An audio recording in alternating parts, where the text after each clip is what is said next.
बिस्मिल्लाहिर्रहमानिर्रहीम। First year physics में chapter number है हमारे पास फोर्स एंड मोशन।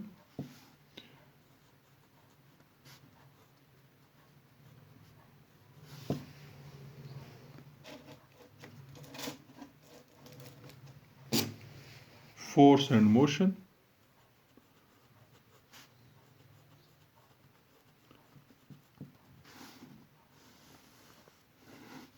इसमें हमारा टॉपिक है projectile motion. Examination point of view से ये काफ़ी इम्पोर्टेंट टॉपिक है।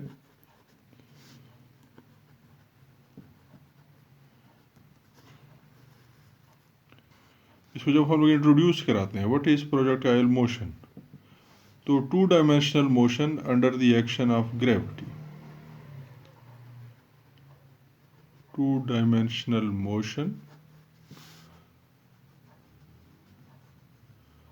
under the action of gravity। इसे हम लोग कहते हैं जी ये क्या है जी, ये प्रोजेक्टाइल मोशन है। टू डायमेंशनल मोशन से हमारी मुराद क्या है कि कोई बॉडी जो है वो हाइट भी गेन कर रही है और वर्टिकली भी हॉरिजेंटली भी मूव कर रही है। ठीक है, यानी आगे भी जा रही है और ऊपर भी जा रही है। तो यूँ हम लोग जो है टू डायमेंशनल मोशन को एक्सप्लेन करते हैं। हम लोग यहाँ पे कुछ कंडीशंस हैं जब प्रोजेक्टाइल मोशन हम लोग एफएससी लेवल पे पढ़ते हैं, तो इसके लिए कुछ प्री कंडीशंस हैं जिसे हम लोग डिफाइन करते हैं। प्री कंडीशंस नंबर 1 ये है कि एयर फ्रिक्शन जो है वो हम लोग कंसिडर करते हैं जी कि ज़ीरो है। एयर फ्रिक्शन को हम लोग कहते हैं जी कि ये ज़ीरो है। सेकंड, हम लोग जो प्रोजेक्टाइल मोशन के लिए जिस बॉडी को कंसिडर कर रहे हैं, तो जो हॉरिजेंटल डिस्टेंस है वो हम लोग स्मॉल लेते हैं। हॉरिजेंटल डिस्टेंस को हम लोग जो है स्मॉल लेते हैं, यानी हम लोग लॉन्ग रेंज की यहाँ पे बात नहीं कर रहे। वजह उसकी बड़ी सादा सी है, अर्थ जो है वो स्ट्रेट या फ्लैट नहीं है बल्कि ये कर्व्ड सूरत फॉर्म में। एज ए रिज़ल्ट हमें क्या करना पड़ता है, हमें जो है अगर उसे कर्व सूरत में लेंगे तो वहाँ पे हम लोग के जो मैथमेटिक्स है या हम लोग की जो इन नॉलेज लेवल है वो उससे बाहर निकल जाएगा ये टॉपिक। तो ज़ाहिर है हम लोग उसे स्टडी नहीं कर सकते। एयर फ्रिक्शन को हम लोग ज़ीरो ले रहे हैं अपने जो है सिंपल कैलकुलेशंस और जो टॉपिक है उसको सिंप्लीफाई करने के लिए। इन रियलिटी हाई स्पीड्स पे एयर फ्रिक्शन ग्रेविटी से ज़्यादा इम्पॉर्टेंट है। एयर फ्रिक्शन जो है उसकी वैल्यू ग्रेविटी से बढ़ जाती है जब कोई ऑब्जेक्ट जो है वो हाई स्पीड में मूव कर रहा है। जिस तरह से रॉकेट जब हमारे इन्वायरमेंट में एंटर हो रहा था या जब उसे लीव कर रहा होता, तो air friction is far far greater than the gravitational forces. लेकिन अपना केस सिंप्लीफाई करने के लिए हम लोग एयर फ्रिक्शन को ज़ीरो ले रहे हैं। जब आप एयर फ्रिक्शन को ज़ीरो ले रहे हैं, देख लें यहाँ पे जब हम लोग कहते हैं कि एयर फ्रिक्शन ज़ीरो है, यानी हॉरिजेंटल फोर्स है जब ये मूव कर रही है बॉडी, तो एयर फ्रिक्शन ज़ीरो होगी। एयर फ्रिक्शन ज़ीरो होने का मतलब ये है कि हॉरिजेंटल एक्सेलरेशन ज़ीरो होगी। इसका मतलब ये हो गया कि आपके पास जो है जो हमारे पास एक्स एक्सिस पे फाइनल और इनिशियल वेलोसिटीज जो है वो एक दूसरे के इक्वल होगी। यानी ये जो एयर फ्रिक्शन हम लोग ज़ीरो ले रहे हैं उसकी अब इम्प्लीकेशंस क्या है, वो ये इंपॉर्टेंट इम्प्लीकेशंस हैं। हम लोग अब ज़रा देखते हैं कि वेलोसिटी कंपोनेंट्स क्या होंगे। ठीक है, जब हम लोग कहते हैं जी कि अब वेलोसिटी कंपोनेंट्स क्या होंगे, उन्हें अब ज़रा हम लोग यहाँ पे देख लेते हैं। हॉरिजॉन्टल एक्सिस पे तो वेलोसिटी कंपोनेंट्स को हम लोगों ने एक्सप्लेन कर लिया। अब जो है velocity along vertical,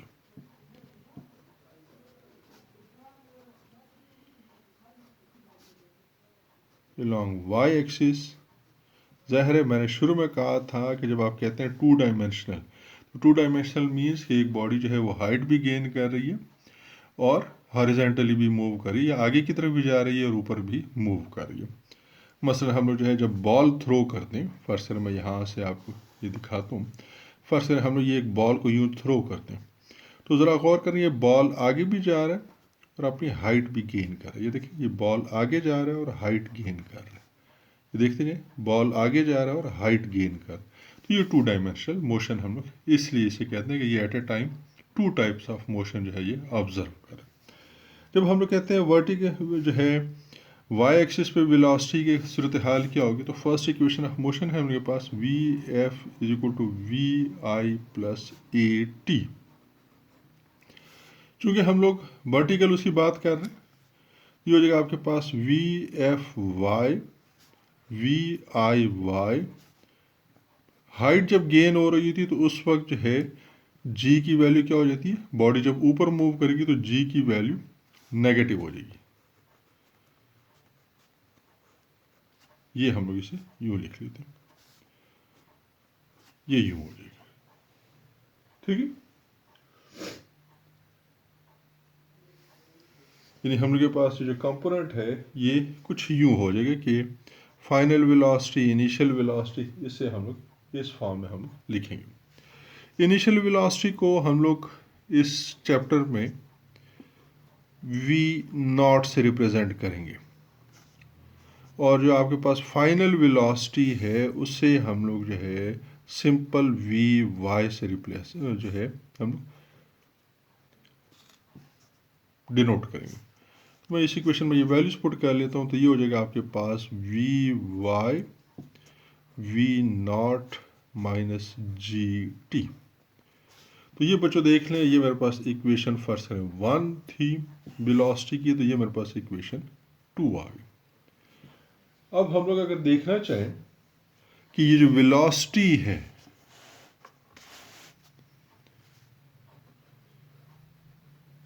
magnitude of velocity क्या हो जाएगी, तो वो हम लोग जो है बेसिक मैथमेटिक्स से हम लोग फाइंड कर सकते हैं। वो क्या हो जाएगा, v is equal to V F X plus V F Y whole square. यूँ हम लोग जो है ये फाइंड कर सकते हैं। तो ये वैल्यूज पुट कर लेते हैं यहाँ पे। वी एफ एक्स की वैल्यू हमें मालूम है, वी एफ वाई की वैल्यू हमें गिवन है फ्रॉम इक्वेशन 1 एंड 2। ये हो जाएगा आपके पास, मैंने शुरू में यहाँ पे कहा था कि इनिशियल वेलोसिटी को अब हम लोग वी नॉट से रिप्रेजेंट करेंगे, तो from equation 1 and 2, from 1 and 2 ये हो जाएगा आपके पास V not X square plus V not minus G T whole square.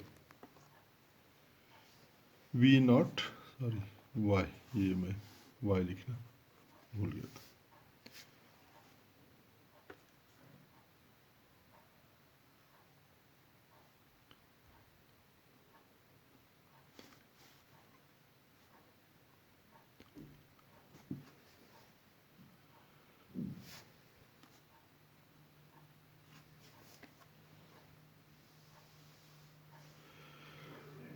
ये इसके बाद ज़रा देखिए, आप वैल्यूज पुट कर लेते हैं। ये हो जाएगा आपके पास V not cos theta whole square plus V not sine theta minus G T whole square. ये बच्चों देखिए आपके पास वेलोसिटी की इक्वेशन आ गई। आगे बेसिक मैथमेटिक्स है जिसे हम लोग आसानी से ओपन कर सकते हैं, आसानी से हम लोग इसे सॉल्व कर सकते हैं। इसके बाद है सिमिलरली हम लोग डायरेक्शन फाइंड कर सकते हैं, एंगल ऑफ प्रोजेक्शन हम लोग फाइंड कर सकते हैं। एंगल ऑफ प्रोजेक्शन यानी वो एंगल के जिस पे आप जो है बॉडी को लॉन्च कर रहे हैं, सिंपल लॉन्चिंग एंगल, इसे हम लोग बाज़ औक़ात लॉन्चिंग एंगल भी कहते हैं। तो वो है हमारे पास 5 is equal to 10 inverse V Y upon V F Y V F X. Values put कर लें तो ये हो जाएगा हमारे पास tan inverse v not sine theta minus GT upon v not cos theta. यार ये वैल्यूज हम लोगों ने डिराइव की हुई है, मैं सिंपल वैल्यूज VFI और VFX मैंने वैल्यूज पुट कर ली इक्वेशन 1 और 2 से। तो ये आपके पास जो है एंगल ऑफ प्रोजेक्शन आ जाएगा। इसके बाद है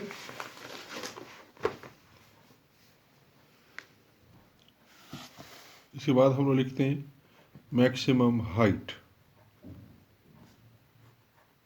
प्रोजेक्टाइल कितनी हाइट गेन करेगा, इसे हम लोग डिनोट करेंगे H से। ठीक है, H अब क्या है, ये जो मैंने यहाँ पे डायग्राम ड्रा की थी, ये जो हाइट है इसे हम लोग कहेंगे ये मैक्सिमम हाइट है। प्रोजेक्टाइल कितनी हाइट गेन करेगा, तो हम लोग कहते हैं कि वो क्या है, maximum vertical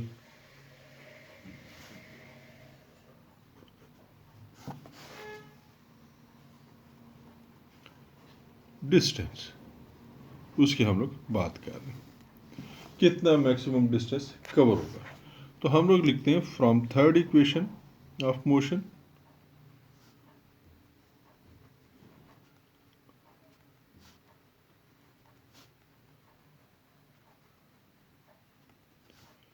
to AS is equal to, हम लोग के पास इक्वेशन है VF square minus V initial square. ये हमारी जो बेसिक इक्वेशन थी वहीं से मैं लिख रहा हूँ। तो यहाँ से अब ज़रा देख लें, चूँकि हम लोग वर्टिकल की बात कर रहे हैं तो उस हवाले से ये कन्वर्ट हो जाएगा 2AH VF Y minus VI Y। Top पे पहुंच के ज़ाहिर है बॉडी जब टॉप पे पहुंचेगी तो वहाँ पे इसकी जो फाइनल वेलोसिटी है वो क्या हो जाती है, ज़ीरो हो जाती है। ऊपर की तरफ चूंकि ये बॉडी मूव करिए तो एक्सेलरेशन क्या हो जाएगी, -g। तो ये वैल्यूज पुट कर लेते हैं यहाँ पे, जो जगह आपके पास -2 -GH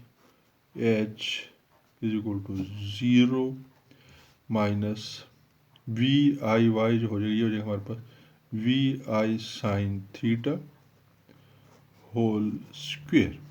ये हो जाएगा -2GH is equal to minus VI square sine square theta.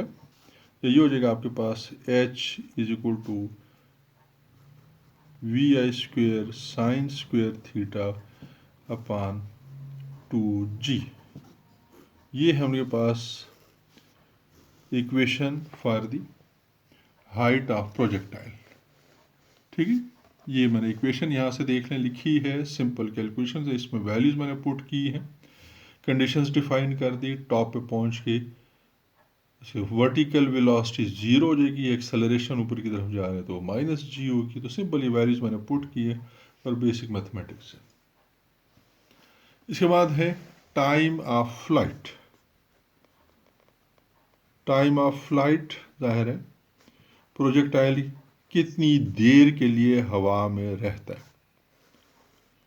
ठीक, time to remain airborne, projectile कितनी देर हवा में रहता है।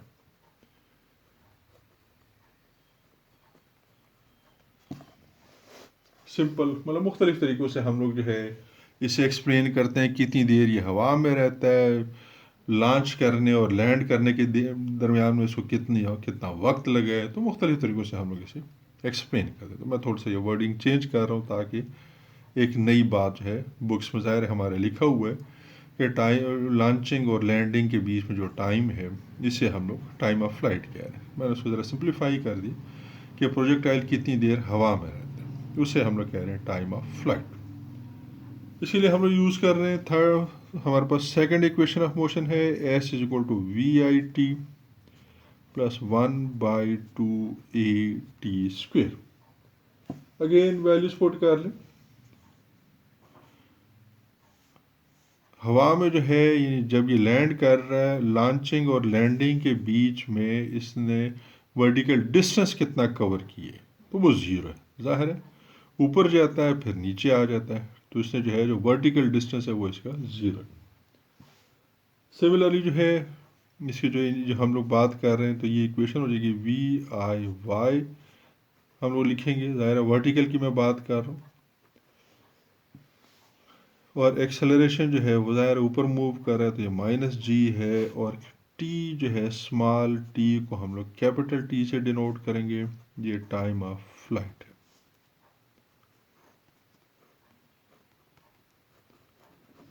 इसमें वैल्यूज पुट कर लें तो ये हो जाएगा आपके पास 0 = vi sin θ T plus 1/2 - g t²। Simplify कर लें तो ये इक्वेशन आ जाएगी आपके पास t is equal to 2v0 sin θ upon g। तो ये हम लोग के पास इक्वेशन आ जाएगी टाइम ऑफ फ्लाइट की। ये बच्चों देख लें कि हम लोग किस तरह से जो है इसे लेके चल रहे हैं, कैसे हम लोग जो है इसको वो कर रहे हैं।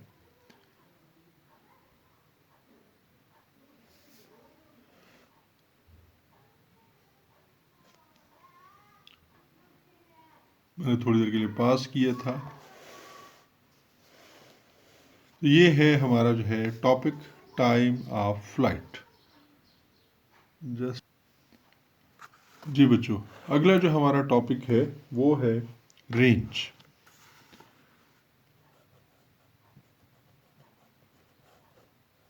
प्रोजेक्टाइल से ही रिलेटेड जो है जो थर्ड पार्ट है वो रेंज की हम लोग बात कर रहे हैं। रेंज में क्या है हम लोग के पास, रेंज में हम लोग कह रहे हैं जी कि मैक्सिमम जो हॉरिजेंटल डिस्टेंस है वो कितना कवर होगा, इससे हम लोग कहते हैं जी ये रेंज है। यानी हम लोग सिंपल लिखते हैं कि हॉरिजेंटल डिस्टेंस कितना कवर हो रहा है। Horizontal distance covered by projectile, हम लोग इसी बात कर रहे हैं।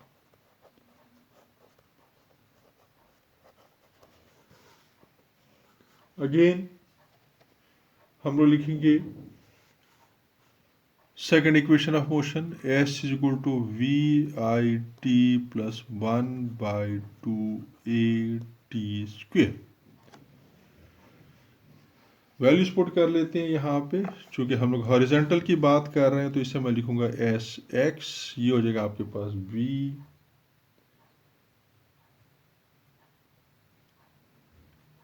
आई एक्स, स्मॉल टी जो है टाइम ऑफ फ्लाइट हो जाएगा, प्लस 1/2 a x, और ये हो जाएगा t²। ये जो मैंने इक्वेशन लिखी है ये वाली इक्वेशन, ये हम लोग के अगले हर चीज़ को एक्सप्लेन कर रही है।